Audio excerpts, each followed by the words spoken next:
When you start the MBA program, in your first year, we have the core classes, and you have every single class with the same group of about 70 people. And we have some budget allocated for affiliation activities and so on. And then we use it to create those small group dinners. So around maybe once a month, someone will host a dinner in their apartment, and we'll have like 8 to 10 people over, cook for their friends or order if they want, and then just spend the evening together to get to know each other. We are a tight-knit school. We have 367 students this year.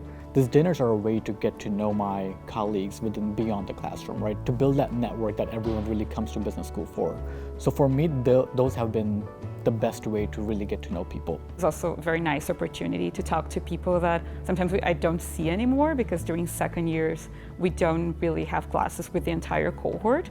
So I believe that in the second year, it was very important having those dinners to make sure people still see each other and we're still connected somehow. Having it in this way where it's open registrations, it's subsidized by the school, it just creates those opportunities. Gathering around a table, sharing food with people, especially if someone is cooking for others, I think it's a very nice gesture of building community and actually approaching people in a different way. It's very different than being in a business meeting or being in class together or even having an event here at Evans Hall. I think the moment that you sit down and you actually talk to people, I think people get more open and more willing to share.